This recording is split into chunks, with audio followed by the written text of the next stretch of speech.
اکثر علماء کا تمام روایتوں کو مد نظر رکھتے ہوئے اکثر علماء کا فرمانا یہ ہے کہ یہ شب قدر یہ ایک سال کسی رات میں ہوتی ہے، دوسرے سال کسی رات میں ہوتی ہے، تیسرے سال کسی رات میں ہوتی ہے. ضروری نہیں کہ ہمیشہ 21 ہی میں ہو، ہمیشہ 27 ہی میں ہو، وغیرہ وغیرہ.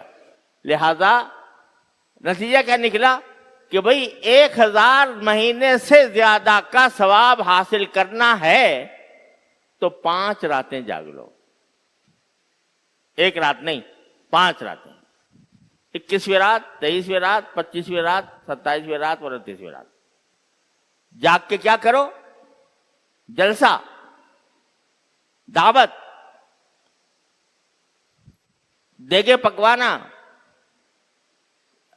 یہ کرے، نظمیں پڑھنا لاؤڈ سپیکر پر، یہ کریں تقریریں، بعض یہ کریں. اس 1000 مہینے سے زیادہ افضل رات میں کیا ہم یہ کام کریں کہ دیگیں پکائیں، لوگوں کی دعوتیں کریں، شامیانے لگائیں، چراغاں کریں اور لوگوں کو کھانا کھلائیں. اسی انتظامات میں رات پوری گزر جائے. اس کا کہیں کوئی ذکر فکر نہ قرآن میں، نہ حدیث میں، نہ صحابہ کرام کے عمل میں، نہ نبی کریم صلی اللہ علیہ وسلم کے عمل. یہ رات تو اس لیے ہے کہ تم بیٹھو اور تم ہو اور تمہارا اللہ ہو، اس کے ساتھ لاؤ لگاؤ. کوئی تقریب نہیں، کوئی جلسہ نہیں، کوئی دعوت نہیں. اکیلے بیٹھے ہو اور اپنے اللہ سے لو لگائے ہوئے ہو. جتنی نفلیں پڑھ سکو 8 پڑھ لو، 10 پڑھ لو، 12 پڑھ لو. اگر توفیق ہو تو لمبی لمبی صورتیں، لمبے رکوع، لمبے سجدے. سجدہ بڑی عجیب غریب چیز ہے.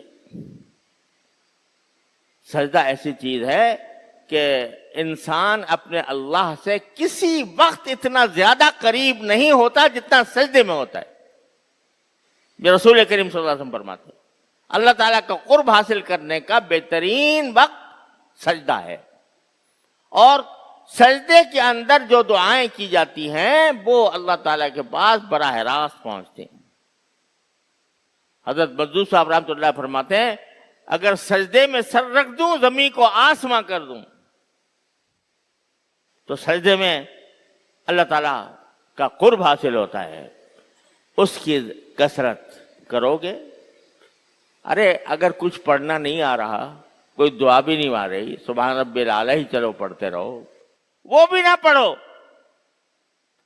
بس یہ سمجھو کہ میں بارگاہ الہی میں سجدہ کر رہا ہوں، پیشانی ٹیک رہا ہوں.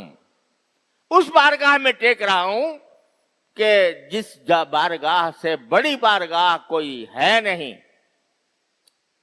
وہی سخی داتا ہے، وہ میرے اس پیشانی کو رد نہیں فرمائے گا. اس امید کے ساتھ سجدے میں رہو. تم ہو اور تمہارا اللہ ہو. عبادت کرو. جتنی رکعتیں پڑھ سکیں اتنی رکعتیں پڑھ لیں.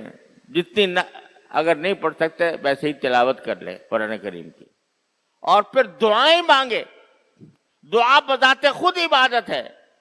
اپنی ساری حاجتیں، ساری ضروریات دنیا کی اور دین کی اللہ تعالی سے مانگو اس رات میں. یا اللہ میرے رزق میں فراخی عطا فرما دیجئے. یا اللہ مجھے ملازمت میں بے روزگار ہوں، روزگار عطا فرما دیجئے. یا اللہ میرے رزق میں وسعت عطا فرما دیجئے.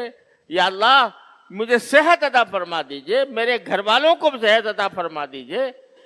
جتنی حاجتیں دنیا کی مانگ سکتے ہو مانگو.